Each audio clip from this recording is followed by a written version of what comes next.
So, like, So, hello uh, and welcome to this edition of Rethink India Masterclass. Today, destiny has made us to travel all the way to the Valley of Divine Peace, as is called Baru Sahib. It is located in the pristine settings of Shivalik, just 60 kilometers from Solan in Himachal Pradesh. Baru Sahib was founded, it was realized in the year 1956, and it is the manifestation of a spiritualized vision uh, of Sant Attar Singh, whose devotees unraveled this place over there. And uh, the entire space is a spiritual and an educational retreat. So today we have Dr. Neelam Kaur, who is the advisor, health and education of the Kalgidhar Trust, which is doing a majestic service in this region. It has a network of around 129 schools, encompassing around 6,450 villages, and the trust also runs two universities, several de-addiction centers, charitable hospitals, and it's a whole universe on its own. Madam, Dr. Kaur is a medical doctor and a MD in ophthalmology. She has dedicated her entire life to the vision and the cause of Sant Attar Singh, who wanted to equip the young people with spiritual and modern scientific education to carry forward the mission of universal brotherhood. So, welcome you, ma'am, to this edition of Rethink India Masterclass. हमारे भारतवर्ष में, I would be trying to put it both in Hindi and a bit English combined for a larger audience. हमारे भारतवर्ष में कहा गया है कि समाज के जो चार स्तंभ हैं, वो शिक्षक, चिकित्सक, सन्यासी और नारी, इन्हीं के कांधों पर टिके हुए हैं. These are the four pillars on which the entire Indian society has been flourishing. And we see that this fantastic experiment, this entire institution at Baru Sahib, has all those wonderful pillars. It's a educational, medical retreat, I would say, and inspired by an eminent spiritualist, a saint, and you being a eminent leader, a women leader from this. So what really inspired you? What really brought you to spearhead this entire movement? thank you so much, Raghav, for such nice and kind words. Uh, when I talk about our philosophy, the mission of Kalgidhar Trust, which you have tried to put in very aptly and in a few words. So basically, this is a philosophy, which was like laid by the founding sage almost a century back, when the first school was established by him. He was not literate in educational terms, but he had a vision like the education is very important part of that vision. And for him, education was like इसको जिसको हम विद्या कहते हैं. Education is vidya, and पढ़ाई जो है वो literacy है. So he said if we have only the literacy, which is like learning of any discipline, any disciplinary studies, so that is literacy. But when you combine this with the model of spiritual rejuvenation, so it becomes education. So this thing, then it gets the name education or vidya. And as per the scriptures, religious scriptures, so vidya vichari ta paropakari. So vidya is meant only for the betterment and bettering this world. It has no other purpose, because if the human being or the child or the student is complete, then we are adding on something. So with this vision, so in 1910, around that time, he laid the first school, which was meant only for girls, in a small village in Punjab, which is, if you've heard about Patiala, Sangrur. So he belonged to that area. So the first school was initiated just for women it's almost a century back. And after that, then this movement was led by Sant Teja Singh Ji Maharaj. So he was a Harvard educated disciple. very well educated for those times. And then right now we have our Honorable Baba Iqbal Singh Ji, who is an agricultural scientist by training. And then he served in this state of Himachal Pradesh and retired as Director Agriculture. And that is after retiring in 1987, he took upon him to carry on this mission. So the first school which was initiated here in 1987 at this place, which we call a Valley of Divine Peace or Baru Sahib, in a remote district which is Sirmaur or Nahan in Himachal Pradesh. So this place had a significance. Now this place is in a peaceful, it's distantly located, remote, but like as it goes, like this place was visited and this has been a place of meditation for eons together. Okay. Like Pandavs, they meditated here. बहुत से पुराने yogis यहाँ पे आके meditate करते थे. Even Guru Nanak Dev Ji visited this place, Guru Gobind Singh Ji. So this place had a specific significance of meditation, and that is how. So I would just like to share some wonderful views which are on the Baru Sahib website. Yeah. The pictures of this lovely place where Akal Academy is established, it is headquarters. Yeah. So just for our viewers that this is what this Valley of Peace looks like. So really picturesque settings in the hills and propelled by a spiritual force. And there's a wonderful description. I would really recommend our viewers to really go through and have a look at this entire genesis of Baru Sahib, which is entailed in such an elaborate and beautiful fashion as to how this entire estate came to become a wonderful spiritual retreat. So over to you, ma'am. You wanted to play a small video about... Yeah, I wanted to play the modern building which has come up. Like this is our IB school, which we established in say about a year now, a decade or so, and it's a IB and Cambridge school. So this was much in sync with the modern pedagogy. So I'll just we are going to play this video. Yeah, sure.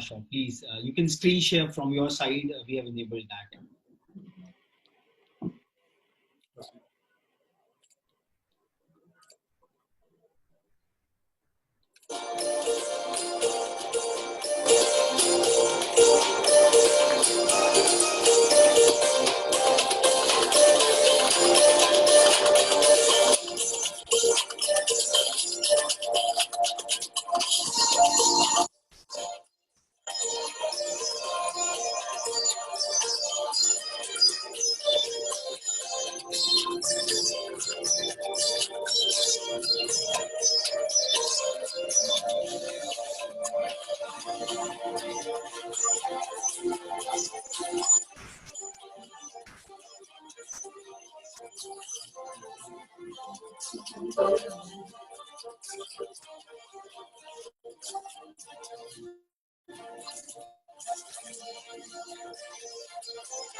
Beautiful. Lovely. Music.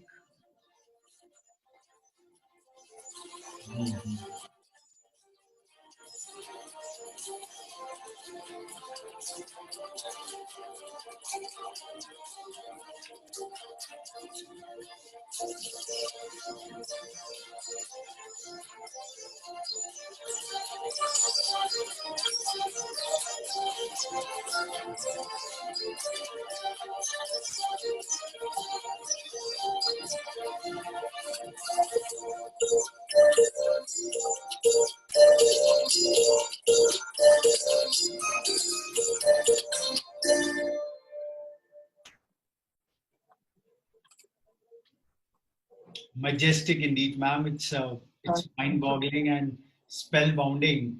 And what a wonderful music room we could witness with the harmoniums over there. Maybe when the Gurbani part or whatever musical renditions are going on, it's really reverberating over there. Wonderful, wonderful campus, ma'am.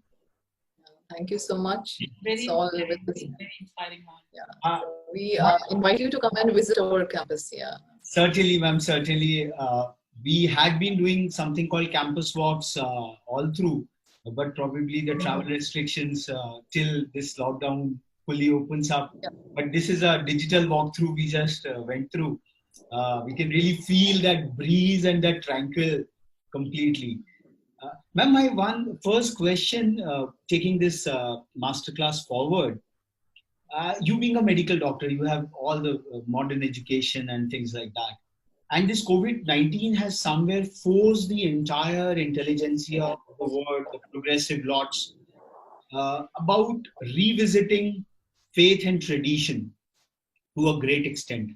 How do you visualize this coming forward? When we talk about what happened during this pandemic and post-pandemic, like we see this almost like 1.2 billion children out of the classrooms right now across the world, which is quite a large number.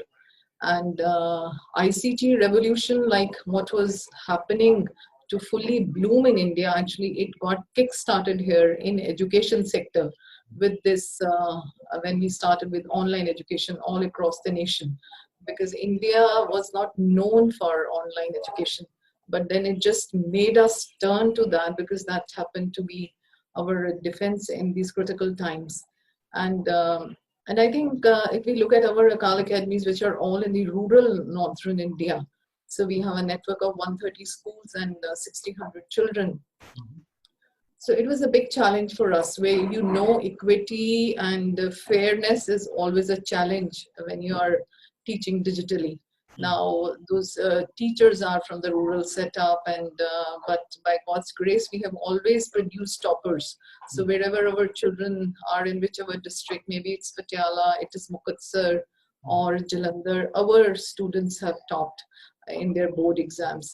So it was a big challenge for us where in the interiors, the connectivity is an issue. They do not have their own personal laptops. But we started in a humble way in the last week of March. So this was around 24th March. So we started experimenting. We had a meeting with all our principals, and these all principals are women principals. These are all 130, very, we could say, they are the pillars of our organization, very motivated. And they took on to this call of Baba Iqbal Singh Ji that we have to carry on this education, be it whatever the challenge be. So then we started, they started making their small videos, uploading through WhatsApp, and then sharing with their neighbors if the neighbors are belonging to the economically compromised section of the society. And then we started, then step by step we kept on adding on. So we started with the teacher training. So we almost trained in the last 1.5 months, or now it's almost like 2 months. We have trained almost 4,500 teachers, and they have been trained how to lead a virtual classroom. So this training was in terms of how to teach science, how to teach. So the little experiments were performed by the teacher. Then it was taken in the home by the students. And then another dimension was added to it. Then we started that after doing this for 1.5 months, it's a time to test them or assess them, because unless we do not have some kind of assessment, so the learning, the cycle is incomplete. In the Indian traditional psyche, unless we do it, does not culminate into some kind of testing. So we developed through the Google this thing. So we developed this thing, a test, which is as they had, and they would have had in there. So it was all like covering English, math, science, social studies. It was MCQ based test, and it was for around 45,000 students participated in that. And for the language, like a little subjective creative work was given to them, so they wrote it and then uploaded and shared with their teachers, so which was of course checked by the teachers and given back to them with comments. And then lately now we just winded up a second test, which is like their term test kind of a thing, so which was attended by almost 50,000 students starting from grade 1 to grade 12. So the three part, the online teaching, the teacher training, and the assessment. So these three, that the cycle of these three we completed. And it was a big like an achievement for a small NGO like us. Like we are not that equipped so much digitally, though we have learning centers and computer labs in all our schools, and we have those all the modes of additional like learning, but then doing it at a such large scale which we never envisioned. So something which just came out, and it came out very well. But then as you know, like education, like earlier we were using this term of education and schooling and learning, they were used interchangeably. But now in the present scenario, this cannot be used interchangeably, because the learning will not be complete until and unless it is led by a human touch or a human teacher. So yeah, it can act as a value addition, but it cannot replace the classroom teaching. That challenge, we as educators have to see that, because what the value which the teacher brings in the class, by integrating everything he knows about his discipline, about the ethics, morals, the life skills, the experiential learning, which is very, very important ingredient of learning. Like whereas in Indian school system, experiential learning, which is inherent to us, like as we go by our Vedic period, the establishment of Nalanda, Texla, we were learning with experience. But in the modern terms, the experiential learning came into being of like in the early 20th century. So we started recoining that experiential learning. Now we cannot have that component of experiential learning in a classroom, which is a virtual classroom. We may have we may have the advantages, but there is a downside also to the whole process.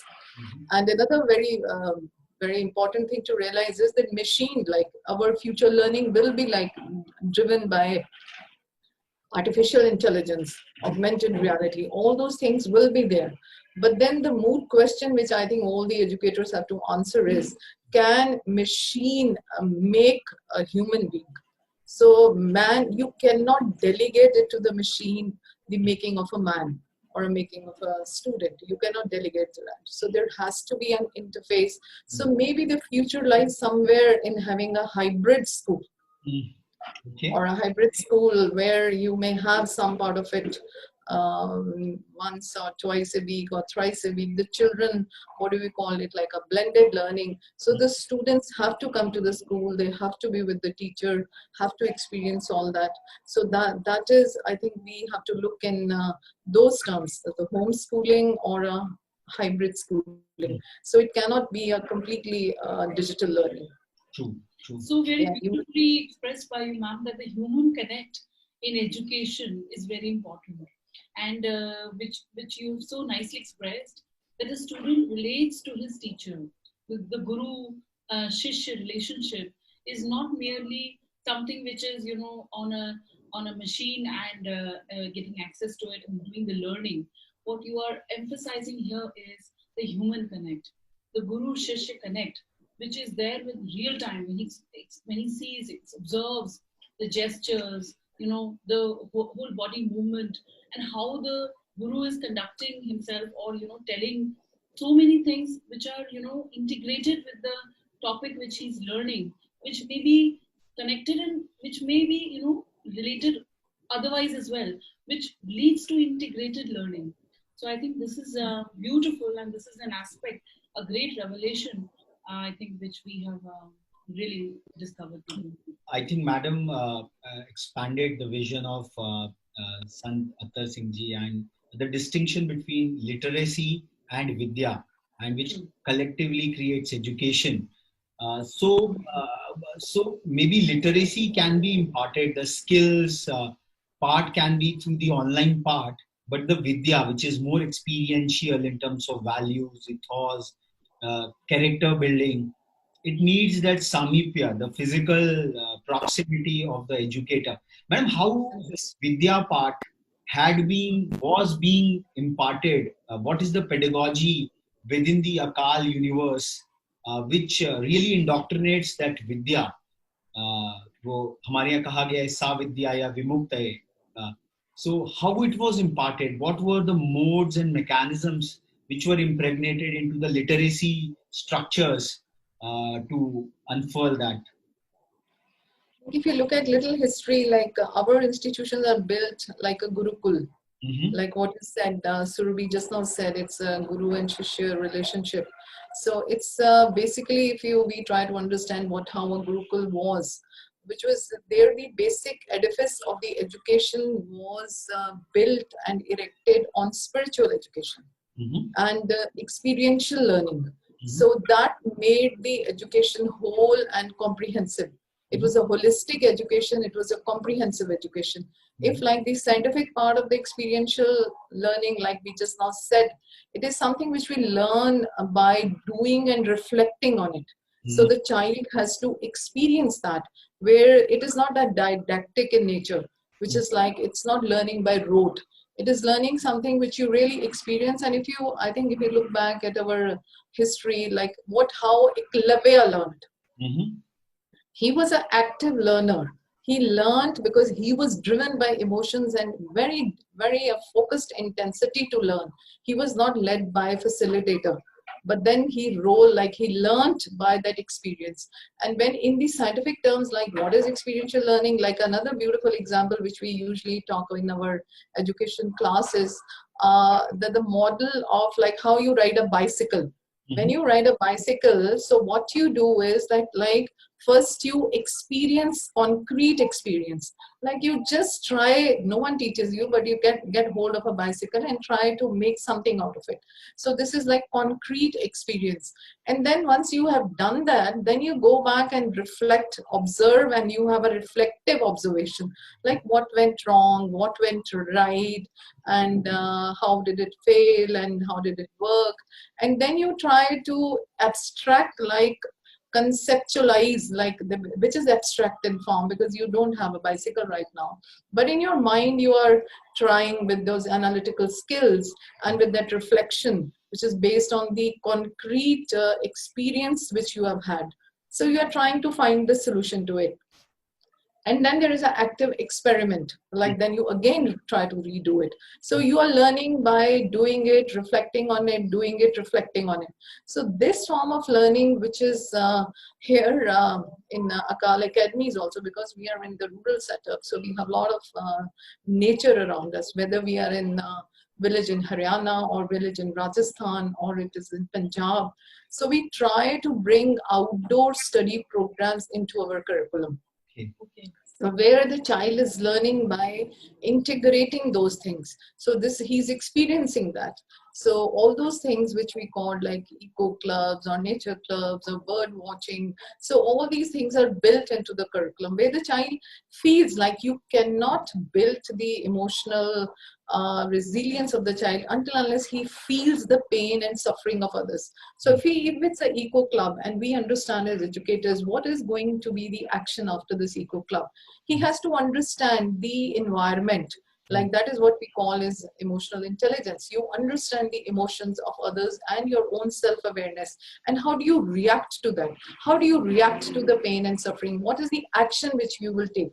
If we have formed an eco club, we have had an adventure trip or a field trip, but it has to culminate into something, into a serious reflection. Like what is the action, which we learned, of course, in IB. They have a unit of inquiry, which the child does it, maybe a primary child. Like he did an inquiry on how about money, the exchange of money. So he did whatever he had to learn in those terms of knowledge domain, what are the different kinds of currencies, this, that. And then this culminates into action.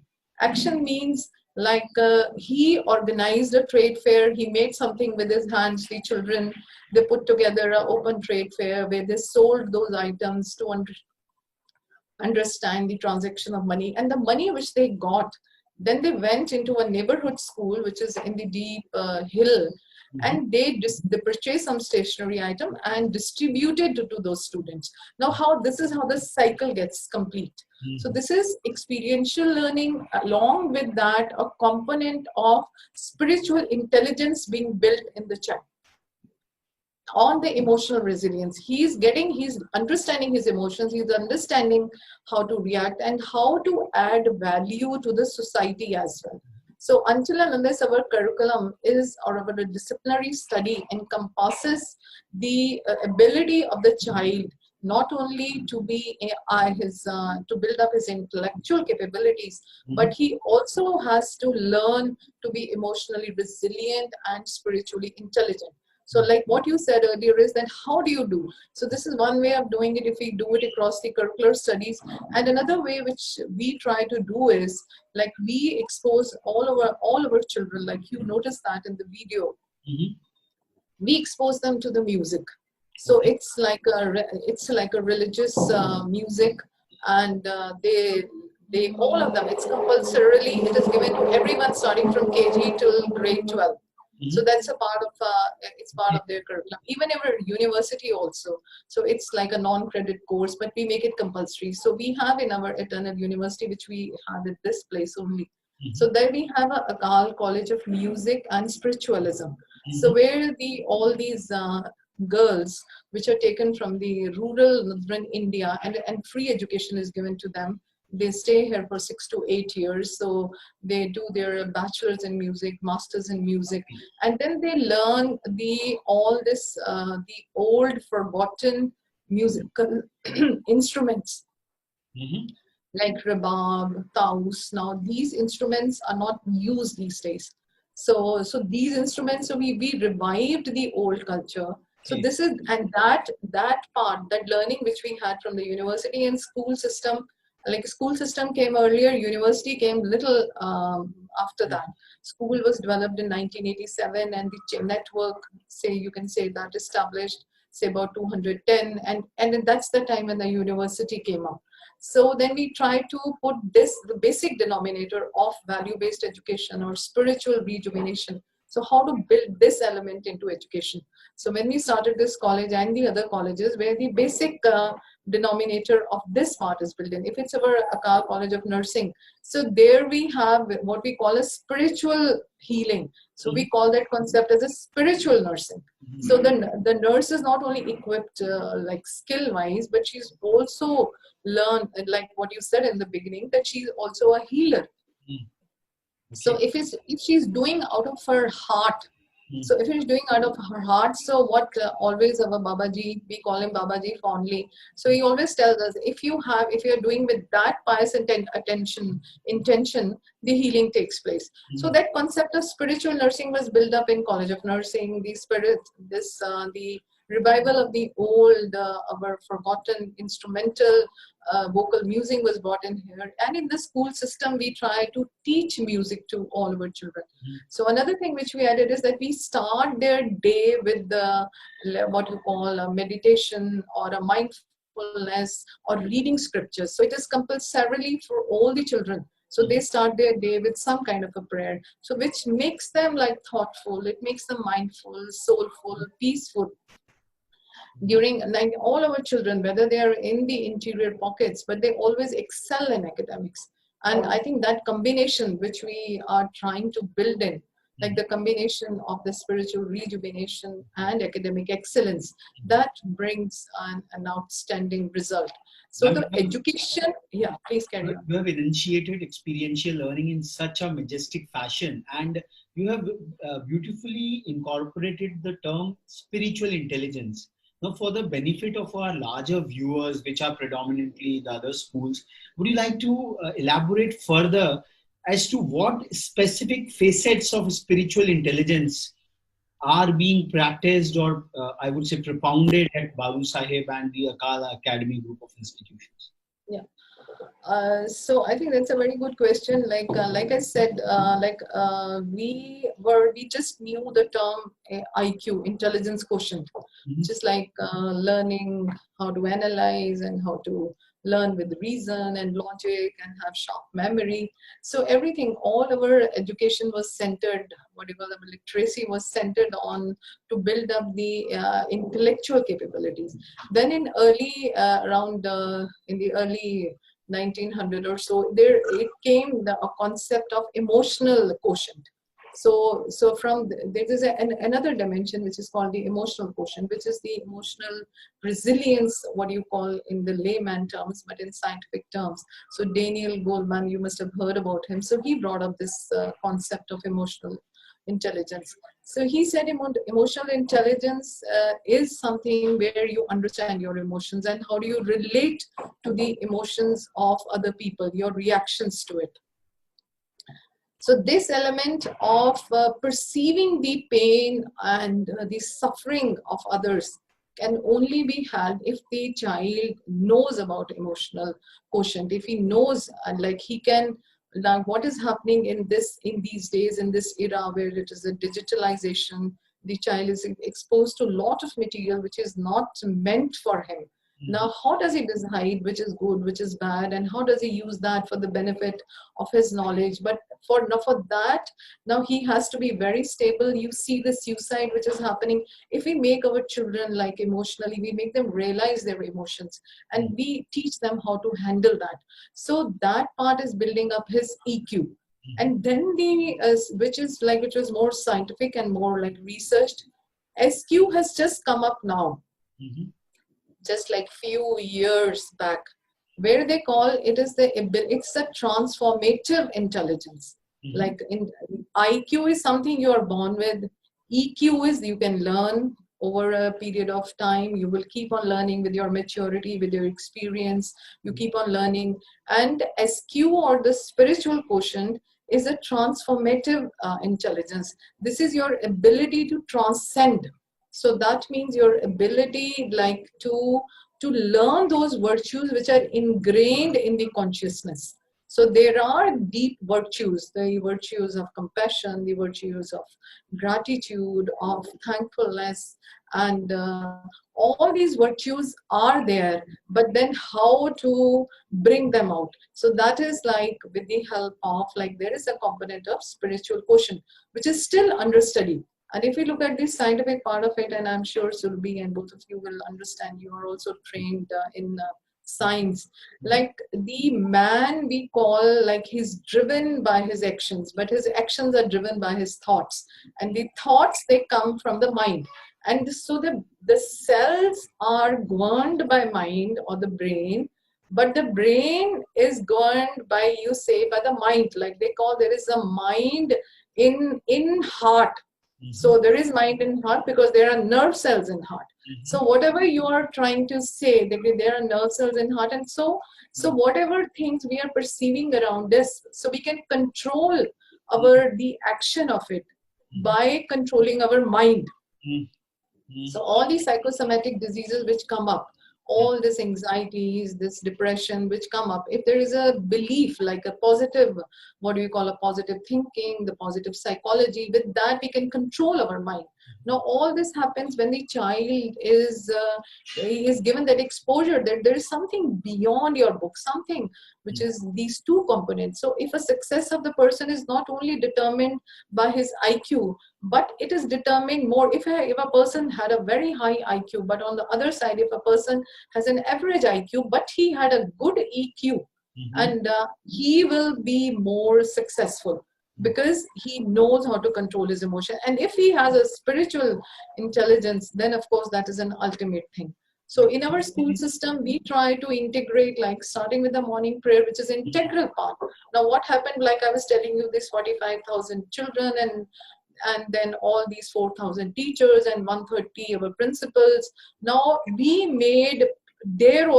started our day online also with meditation. Okay. So we encouraged our students that look at the suffering and the pain of the humanity right now. You may be only looking at your family, but look at something people in your neighborhood, look in your village, look in people around you. You cannot do anything for them, but only if you pray for them, what you call as an intercessory pray. You pray not for yourself, but you pray for the benefit of others. So what we Guru Nanak's philosophy, Sarbat da Pala, you pray for the peace for all, for spiritual brotherhood. So you will be surprised that all the children, along with their family, so everyone was praying at least for an hour a day, and they're still doing it like we are doing. So there is a peace for everyone across the globe, and they have recited so many prayers, and they have given such beautiful the way they are explained, because a 5-year-old, he explains in a different way. I have made a call to the God, and that I have connected with him, and I'm trying to tell him that India is a poor nation, so be kind to it. So America and UK maybe can face this pandemic, but India is really not equipped. So he doesn't understand, but understand that India is not a very rich nation. So India needs us with more of faith healing and with prayers. Maybe the misery and the pain and the suffering of others is decreased. So this learning, this is also a profound learning in this time when we got all of them together. Like all of them were trying to say, we are going to pray, and we are going to pray not only for ourselves, but we are going to pray for others. So all this thing, so that's the, I think, clarion call which I give it to all the educators, that bring this component in the education. Because this education becomes complete. If we're only educating the mind, it is incomplete until unless we do not educate the heart or the soul of a student. So for that, I think this component has to be built on. Maybe they have started touching upon, even in the modern scientific parlance, they're talking about the growth mindset, where it really transcends and transforms a person's IQ and EQ to a different dimension. And communion with the self, this is where our entire Indian thought process starts from, the concept of self. I think this masterclass can really go on and on. It is Ananto Brahma Jigyasa. It's infinite. And Madam, being a doctor of medicine, of ophthalmology, दृष्टि जो कहते हैं, आज आपने हमारी दृष्टि विभिन्न विषयों पर इतनी स्पष्ट कर दी है. You have expanded and cleansed it and cleared it in such a profound manner, ma'am. The way you have professed the whole, I would say, the universe of experiential learning, it's really, I think, all our viewers would be really helped by this great wisdom, and really they will incorporate a lot of those avenues out there. And the beautiful way with which music has been incorporated as a way of expanding the self, the spiritual intelligence, and I am seeing a beautiful interplay between higher education and the school education, the rural education spread across Haryana, Punjab, Rajasthan, Himachal, the entire northern India belt. This is really profound. It's a grand experiment. Not just an experiment, it's a light which is being shown to the whole country as a whole. Last but not least, experiential learning is also comes from emulating your masters, as we say, acharyas, the way they carry themselves. So in what ways? Because it's a spiritualized institution, but having a vision with the scientific breakthroughs as well. I'm seeing it. It has an extremely progressive outlook, and you have an IB curriculum in place where you are having meditation and prayers over there. So how this synergy, how this juxtaposition of things are being carried out by the 4,000 odd teachers and the 130 odd principals you talked about, because these are the acharyas who are leading and I would say leading the students at large and their families. Yeah, another good question, because as you said, until unless the teachers, those who are going to lead, like we taught them how to lead a virtual classroom, if you do not teach them how to train the student to think how to be emotionally resilient or spiritually intelligent, so they need to be taught first. So our training is integral part of our employment, our HR activity. So before we before we place them in our rural academies, so it's mandatory for them to have like 6 weeks to say about a 12 weeks an orientation program. which is a residential program. So they have to come to the head office, which is like this place in Baru Sahib. So they come here, spend, and then they try to understand and see what's happening here. Like when we explain, because until unless they, like we said, until unless they do not experience, even if they do not learn anything here, just being here and understanding like simple living and high thinking. But for that, they have to come and stay here. Look at the children. The children are all dressed in kurta pajama. They are all tying the star. So which is again there's a very beautiful logic behind it. Like they have to be in that form when they're learning. It's a uniform is not a modern uniform. It's the uniform which was like maybe in those Gurukul times. So that kind of a uniform. So these kinds of experience. So they also take part in the meditation. So they also learn the spiritual values, how to incorporate them through the extracurricular activities, like through the integration into the disciplinary subjects. How do we bring those two together? So we teach them in their life skills. We also teach them through the curricular studies. We also teach them on like through the extracurricular activities, how to weave all those things in your knowing. So that actually, and then they are always motivated and inspired in a way which is regular refresher courses and a lot of like trainings keep on happening, because we are well aware of the fact, because we are into the deep rural pockets. So until unless we are not updated of what's happening in the latest the pedagogical advancement which is happening, so we keep on adding these two what do you call it, these two dimensions, and done beautifully. Now recently we have partnered with Yale, this thing, Center of Emotional Learning, so where it's a learning social emotional learning, which is so important, which happens only from 0 to 6 years of life. So social emotional learning through these stories. So they say like this was given by somebody called an activist, social activist and actor in UK, Leslie Odwin, when she made a film on what happened in India, that rape which happened in Delhi, and she made that film like that. What was her like, which is close, which resonates with what we do. Like when she was interviewing those rapists, so they did not have any kind of remorse on what happened. They did not have. So the learning in which was that the education was incomplete. Their school dropouts are very immense. And even if they were in school till 10th or 12th, this dimension of understanding the pain of others, the social emotional learning was not built into their teaching. So based on that, it was then we have now started doing like, we started incorporating this social emotional learning from in our kindergarten, across our kindergarten children. So we are teaching them this component, like simple things like a mood meter, kindness tree. Like these are the things which are being done in the classrooms. Like you understand your mood, how you bring kindness tree, these little things which they learn through stories. So which is, as per the psychologists say, that the foundation, 70-80% of work is done by the child is 6 years. So you have to expose him to all these things early childhood. And then by primary is another. So that is why we took this IB also, the primary years program, because we wanted to build all these things before the child gets into the puberty and is then driven into all those fashion and media and glare and the glamour of the world. So here we had Dr. Neelam Kaur from the Valley of Divine Peace, and as viewers, this 1 hour long interaction, this masterclass, we have unveiled as to what constitutes progressiveness with peace from the Divine Valley of Baru Sahib.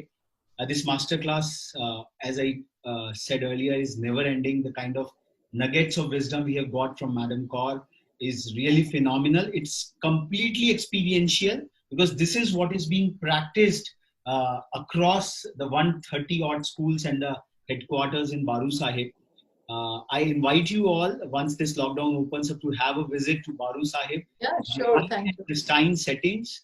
This is really a edu destination par excellence of this country, and which is inspired by the spiritual force of Sant Attar Singh, because that is the kind of vision which is collecting this entire community together and really making them progress towards higher and higher dimensions of human excellence, anchored in spiritual intelligence, emotional intelligence, and obviously the intellectual quotient which is required in modern day today. Thanks a lot, madam, for being with us and taking out time Thank you from so your much. extremely busy schedule.